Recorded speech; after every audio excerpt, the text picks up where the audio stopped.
Cryptids. What are cryptids? Is this a cryptid? No, we're not doing that. We're not doing the whole internet historian thing. But for real, what are cryptids? Cryptid is divided basically into two camps. First camp is a completely mythological creature. Think of Bigfoot, Chupacabra, the Bunyip, stuff like that. That is the first branch of what we would consider a cryptid. Something unknown to science, something never known to science, and something that really doesn't have any sort of scientific backing, only rumors. However, there are two other types of cryptids. Now, basically branching off of a separate branch. These are what we're going to call true cryptids. And I know that doesn't make any sense. That really sounds kind of like a contradiction, an oxymoron. However, there are two sub-branches off of this other main branch. The first one is going to be extinct animals. Animals that are completely extinct. We know them to be extinct. However, people continue to report seeing them to this day. Things like the thylacine, dinosaurs, megalodons, California grizzly bear, all of these guys are considered cryptid. I'm not going to bring my own personal bias into this, but here's my personal bias. The thylacine is still out there, and I will be the first person to not only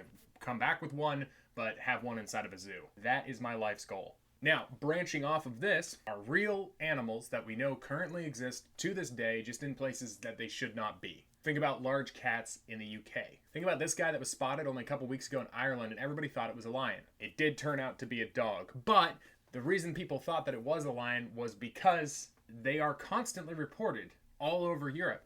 Large cats where they should not be. I mean, shoot, the first couple of people to see like the Burmese pythons down in Florida or the retics in Puerto Rico, those would be considered cryptid sightings as well because they really exist. It's just we don't really think they're there.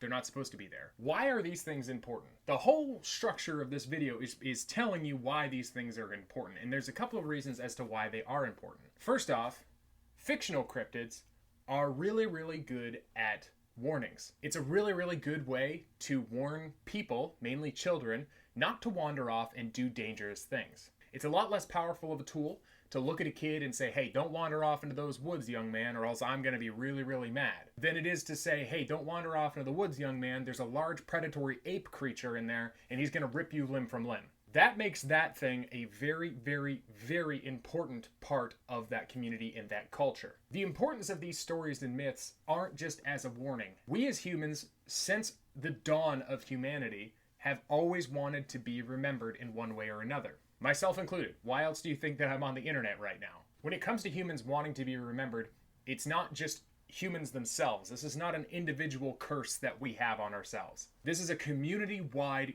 species-wide thing. And when it comes to cryptids, when it comes to Bigfoot, when it comes to the Chupacabra, when it comes to I'm seeing dinosaurs or dragons or this, that, and the other thing, that is a historical and cultural thing more than it is just a personal thing. Countless cultures and civilizations have survived long past their eventual fall.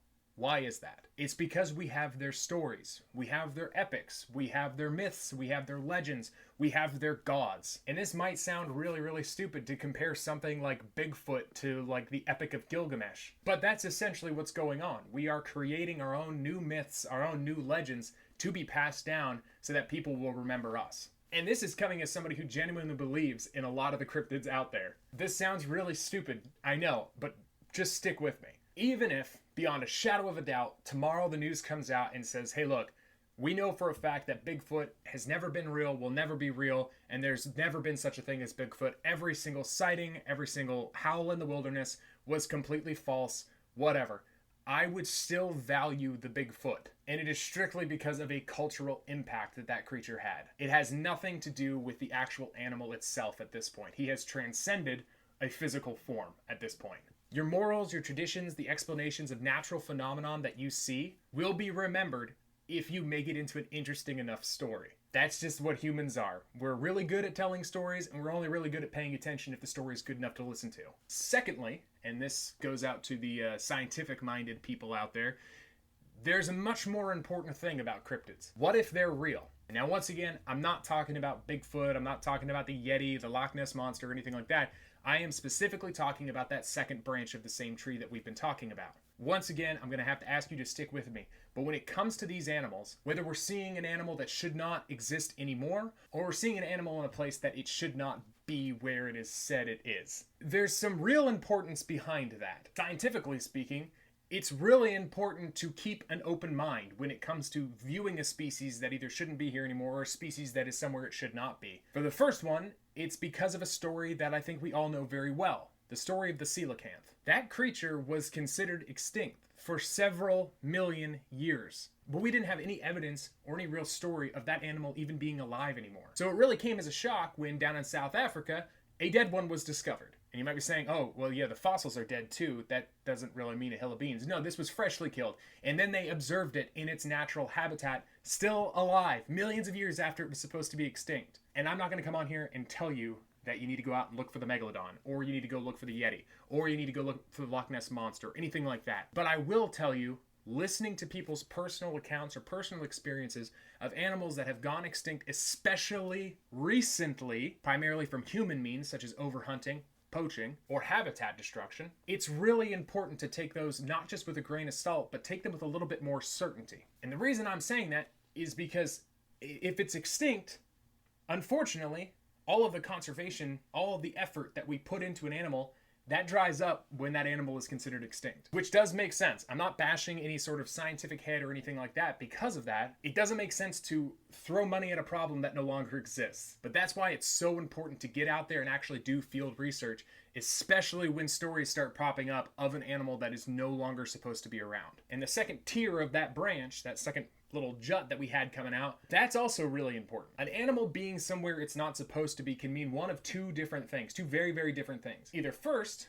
it got lost, and that does happen. A couple years ago, we had a Russian bird inside the United States. It's not supposed to be here, and it wasn't unprecedented for it to be here. However, it was a very rare occurrence for it to be in the United States. And I'm sure the first people that witnessed it, if they knew anything about birds, was definitely like, I think I'm seeing things. I don't think that's really there. However, because of that, we were able to track the animal, study the animal, and understand why it might have come over here. And second, it could be an invasive species. Now, in the very beginning, I kind of touched on like the retics in Puerto Rico and the Burmese pythons in the Everglades. At the end of the day, those, like I said, the first couple of sightings, the first couple of spottings, technically could be considered a cryptid spotting. We now know that they are there. They've become invasive species into a range they were never supposed to be in their natural history. And it is important that we learn from our mistakes, whether they got there on accident, i.e. a hurricane or something like that, or people just didn't know what they were doing. They got these monster snakes, they didn't realize how big they would get, and they let them out. But paying attention, once again, paying attention to local legends, local folklore, and hearing out a couple of crazy people doesn't hurt anything in the long run. I get real tired when I see someone like Jeremy Wade go into a small village on the other side of the planet, a village he's never been to before, and immediately discount the thousands of years of folklore, legend, and myth that have helped those people survive for that long in that rugged of an area. The exact episode I'm thinking of is going to be the one where he goes into the Himalayas and is hunting the goonch, the gigantic catfish that has been known to maybe perchance eat people. But there is another legend where that thing comes from, and in particular the area that Jeremy Wade was fishing at. And it's of this creature that's something like a crocodile that rises up out of the water and takes villagers. He's talking to a villager at one point who says, I saw it take my brother. My brother is no longer with us because of this creature. Now that could have been a goonch, or it could have been a host of other different things, and it could have been the brother covering up a nasty action that he did to his brother. Jeremy doesn't know that. I don't know that. So when he eventually says afterwards in a voiceover that that's all just hogwash, just completely disregard what that guy just said, that really upsets someone like me, because I don't live there. Jeremy doesn't live there, but those people have lived there for thousands of years. They have eked out an existence in a rugged area that not a lot of people could do, and I commend them for it. I really, really, really do not understand how these like high and mighty scientific types get up on their pedestal and say, well, that could definitely never happen. The coelacanth also definitely couldn't have survived all of those world-ending cataclysmic events that it did survive. So at the end of the day, don't throw the baby out with the bathwater. Just because you've had a couple of weird experiences with some Bigfoot believers out there and you think to yourself, these people are nuts, that's totally fine. We're all entitled to our own opinions. However, I hope by making this video and presenting this to you in such a way, I hope I've kind of changed your mind. And if I have, leave that down in the comments below. If you have anything wrong with what I've said, please leave that down in the comments below as well. Clearly, I am very open to a bunch of different ideas. But I hope to see you guys in the next one. Bye.